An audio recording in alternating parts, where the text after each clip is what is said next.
lanjut di persidangan. Jadi tidak melunturkan pidananya. Prapit ini adalah yang melunturkan proses yang di upaya paksa, sehingga penyidik mengalami digugat pra peradilan proses upaya paksa dan misalnya proses tersangkanya. Yang penyidik terkait pemohon mengajukan prapit termohon yaitu penyidik. Namun dari Suhandi menjelaskan bahwa dia juga ikut serta pemohon untuk gugat dalam perkara kasus Ijazah Jokowi. Nah, melihat itu gimana sih, Bang?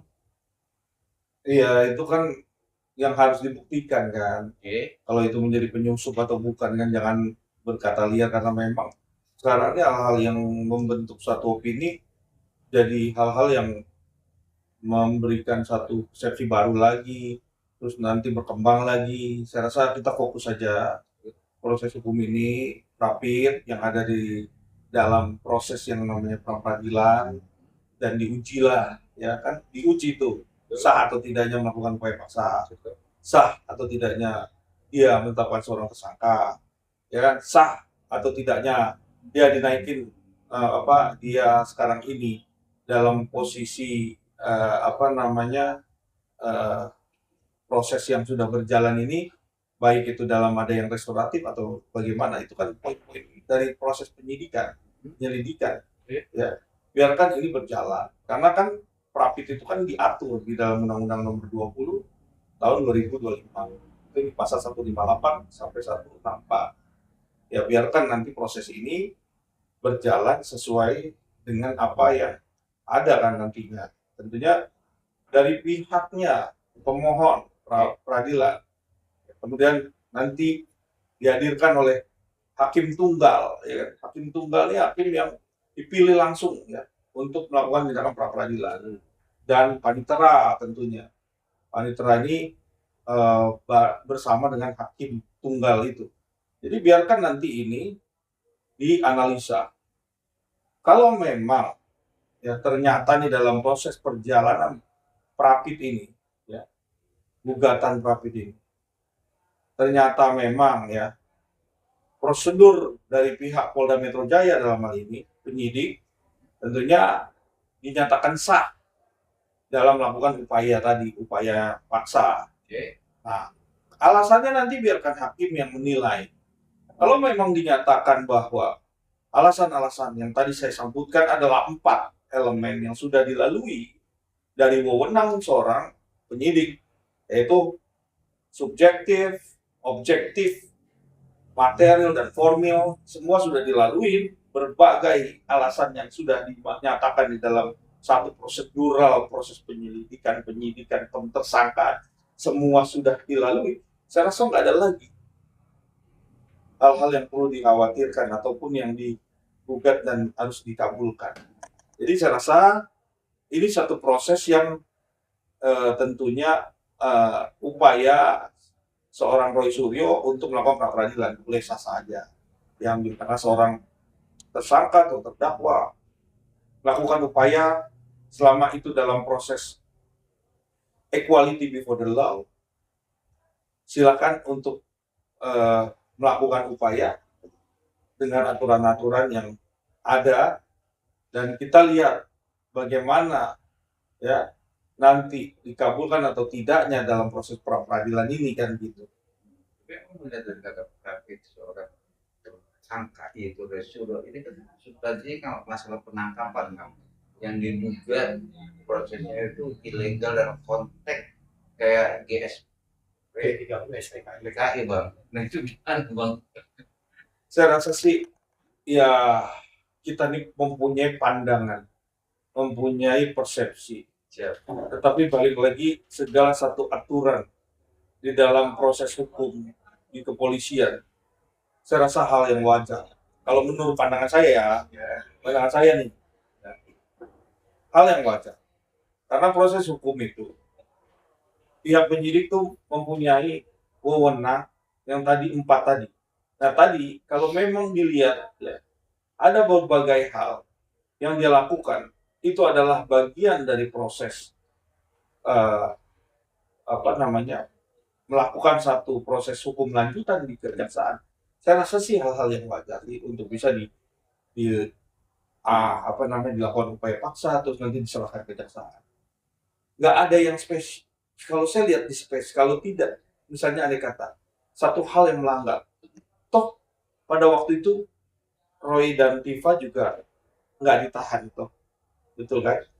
Nggak ditahan di kepolisian, wajib lapor, dan masih boleh masuk media TV dan membuat narasi-narasi lagi, membuat satu proses satu hal yang berulang-ulang lagi kan gitu. Yang kita lihat nih ini nyata. Tapi penyidik kan menilai, melihat, mengumpulkan satu bukti-bukti yang itu tentunya nanti akan disandingkan di dalam proses pra-peradilan. Bagian juga terpenting untuk materialnya. Kenapa dia lakukan UTP? Boleh dong, penyidik punya kewenangan. Kecuali dia tidak berkoar-koar, dia baik-baik saja, dia diam aja di rumah. Dan kita melihat juga sepertinya, oh nanti buat contoh kan, segala sesuatu proses hukum yang melakukan suatu tindakan dan ingin menjadi satu konsumsi publik, ini menjadi contoh, role model. Kenapa role model? Karena nanti besok-besok, kalau misalnya jadi tersangka, aku boleh dong berkoar-koar lagi, kok bisa melakukan tindakan lagi berulang. Tanpa harus ada konsekuensinya.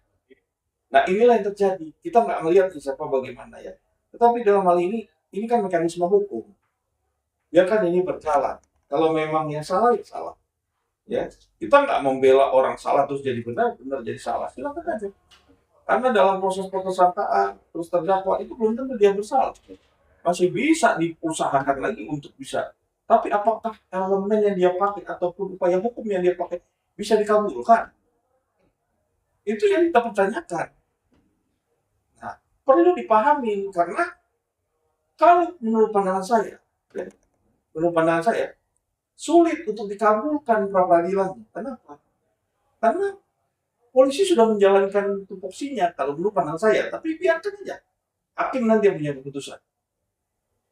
Betul, kan beda peradilan dengan pengadilan Jakarta Timur dan pengadilan Jakarta Selatan yang peradilan. Tapi dalam konteks ini kan dari kuasa hukum ini kan cacat hukum bang, karena pasal atau cara penangkapannya tidak menunjukkan surat. Mekanisme yang dijalankan, polisi tidak akan berbuat spekulasi ataupun berbuat di luar dari kesewenangan. Ya, jadi saya rasa pihak kepolisian apalagi Polda Metro Jaya dalam melakukan suatu tindakan itu baik di wilayah setempat ataupun bagaimana itu pasti ada cara, ada izin untuk melakukan penetapan. Baik itu penetapan di pengadilan setempat dan nanti melakukan penetapan di pengadilan Jawa Timur atau Selatan. Nanti kan akan dilihat. Semua nanti di persidangan pasti pihak polisi sudah mempersiapkan. Karena bukan kali pertama dia melakukan satu tindakan. Saya rasa kita sudah tidak lagi ngajarin lagi proses penyelidikan. Biarkan ini Polda Metro, saya rasa sudah bekerja dengan baik ya. Saya yakin pasti sudah melakukan satu verifikasi administrasi yang cukup, sudah melalui SOP. Saya rasa seperti itu. Tinggal nanti disampaikan aja di dalam proses sidang pra-peradilan. Karena nanti hari Senin sudah mulai Senin Selasa diputuskan hasil dari Prapit. Kita sedikit nanti akan lanjut dengan Prapit kedua, tapi dengan konteks ini kan nggak harus, walaupun nanti terindikasi keputusan hakim itu mengabulkan kasus pidana dalam proses penghina ijazah Pak Jokowi di pengadilan Jakarta Timur seorang resuda itu lanjut ya bang? Lanjut di persidangan. Jadi tidak melunturkan pidananya. Prapit ini ada yang melunturkan proses yang di upaya paksa, sehingga penyidik mengalami digugat pra-peradilannya proses upaya paksa dan misalnya proses tersangkanya. Tapi tadi pandangan hanya untuk mengulur-ulur respon dengan proses. Nah, ya kalau saya melihatnya memang semua elemen upaya hukum dipakai, itu aja. iya betul. Jadi elemen upaya hukum apapun dipakai, sah-sah aja, boleh kok. Tapi apakah ini sia-sia? Kita lihat aja. Gitu. Saya dalam konteks itu cuma hanya mengulur-ulur persidangan kasus pidana yang menghina kasusnya ijazah Jokowi ini bang. Ini nggak ada, ya oke lah, ini nggak ada sebut. Tapi aktif seorang resuder untuk mengambil ilmu dalam proses, karena kan tahap dokter tipe sama resuder itu gak beda jauh bang, pasal yang dikenakan. Apakah teman hanya mau melihat itu dulu baru dia maju begitu sebenarnya. Ya, itu satu hal trik. Segala sesuatu trik dalam proses upaya hukum tuh banyak hal ya. Ya nanti kita lihat, karena nggak mungkin geser dari fakta nanti. Bagaimana nanti prosesnya kan gitu. Biarkan ini berjalan, kita hargai proses hukum. Tentunya kan kalau pra peradilannya misalnya ditolak, ya tetap kasus ini berlanjut, sidang tetap berjalan, ya kan. Buktikan aja semua yang didalilkan, silakan buktikan. Kalau dia bisa membuktikan dan diterima hakim, tentunya dia bebas dari apa yang disampaikan, kan gitu. Kita hargai proses hukum. Karena kita juga nggak mau spekulasi, karena apa proses hukum kita intervensi, kita juga nggak tahu bagaimana seorang Rosyuro dan Tifa mempunyai alat bukti nanti ataupun menguatkan segala sesuatu di persidangan, ya kan, itu haknya mereka. Tetapi dalam hal ini kita sudah melihat dari perjalanan panjang, kita melihatnya, menganalisa, oh ini sepertinya ada sesuatu hal yang dirasa tidak wajar keadaannya, karena memang sudah melalui proses mekanisme yang sudah ada dari dulu kan. Biarkan ini proses menjadi ujung daripada cerita yang namanya ijazah, dugaan ijazah Jokowi yang dinyatakan palsu oleh mereka berdua kan.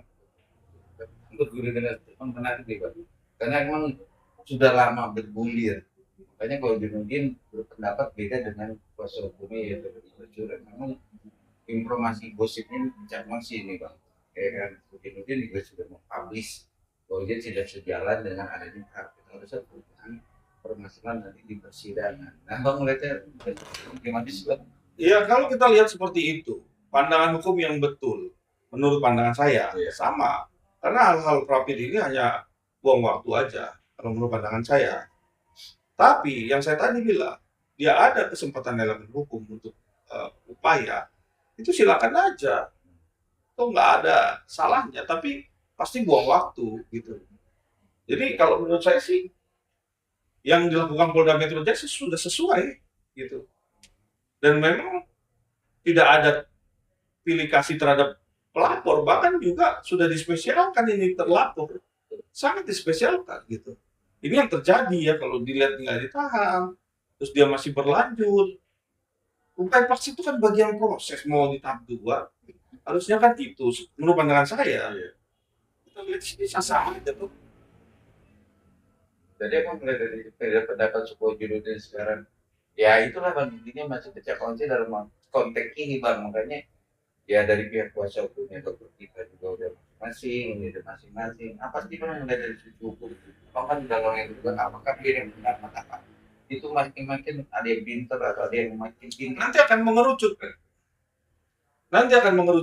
Yang tadi saya bilang, bahwa kasus ini seperti apa, nanti bagaimana sampai di ujung, terus bagaimana nanti pergerakannya, nanti akan mengerucut. Karena proses sidang, nanti fakta sidang berikut dengan disandingkan alat bukti, disandingkan dengan saksi, disandingkan dengan ahli, dan semua berjalan, tentunya nanti akan mengerucut. Sebenarnya seperti apa proses perjalanan. Sehingga kita sama-sama mengawal. Nggak ada dispesialkan sebenarnya. Antara pelapor dan terlapor, semua sama kok 5 tahun. Mantan pernah menjabat 10 tahun dari presiden itu nggak ngaruh. Itu nggak mengaruh, karena hukum ini kan ditegakkan sesuai aturan aja. Kalau dia mau melaporkan hakimnya, silakan aja. Kalau hakim ini tidak bertindak netral kan gitu. Itu kan sah-sah aja tuh. Dalam proses hukum ini kan, ayo benarkan yang benar, salahkan yang salah. Jadi kita nggak bisa melihat bahwa Rosyuro Tifa itu ada orang yang salah, belum tentu. Kalau dia bisa buktikan nanti di sidang ternyata dia punya kekuatan bukti yang cukup fenomenal dan membuat geger seluruh Indonesia, ya mungkin aja. Tapi apakah betul? Karena sebelum sidang aja dia udah lakukan suatu narasi-narasi buat segala sesuatu. Yang kita juga melihat nih perjalanan, kan kalau di konstruksinya, ini peristiwa kejadian kasus ini udah bukan kali pertama yang dia lakukan. Ada hal lain.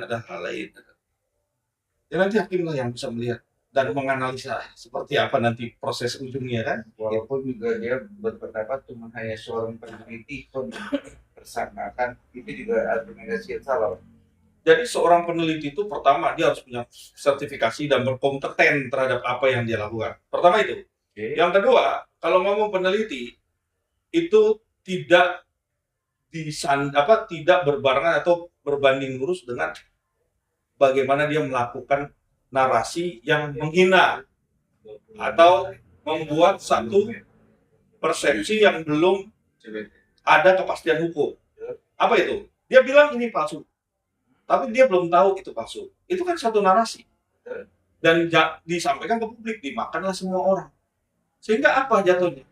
Melakukan satu tindakan dugaan fitnah. Nah, pencemaran nama baik. Apa yang dinamakan baik?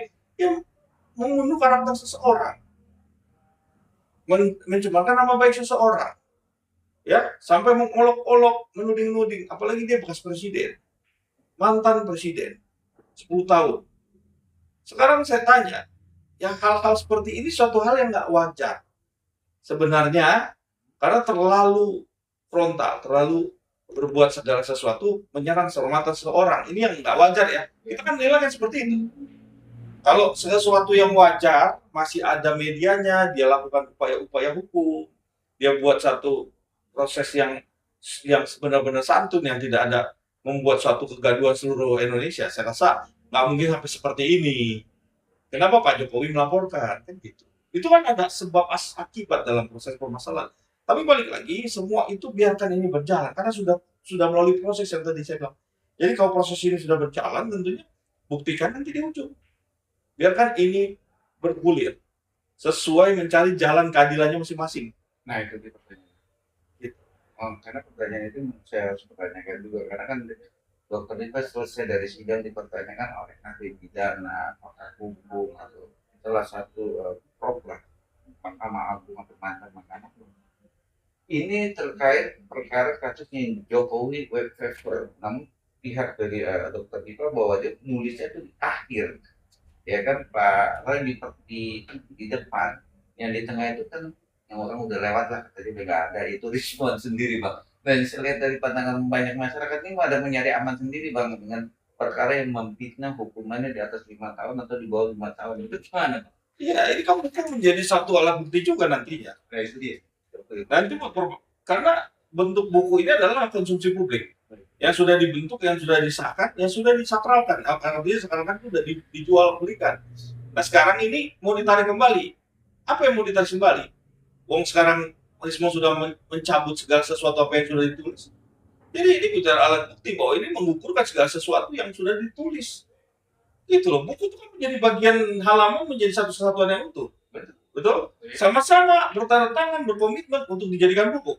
Buku itu jadi halaman per halaman, mempunyai korelasinya. Betul, kesesuaian, semuanya ada alurnya. Nah, sekarang diambil tengahnya. Apa buku itu menjadi sempurna? Enggak kan? Nah, untuk menggalang buktinya, ini menjadi satu contoh penting bahwa ini adalah suatu perbuatan yang tidak bisa dikatakan bisa dipertanggungjawabkan. Ya dong, buat buku tapi bukunya itu ditarik kembali. Iya. Tapi kan dari pihaknya si dokter Setia, dia cuma hanya meneliti sebagai ilmuwan yang beda dengan penelitian kasus yang dikatakan 99% palsu bang. Ini udah beda pendapat nih dua orang ini bang. Nah itu gimana? Itu petunjuk kuat. Itu petunjuk kuat. Bisa menarasikan sendiri bahwa petunjuk kuat itu nanti akhirnya seperti apa.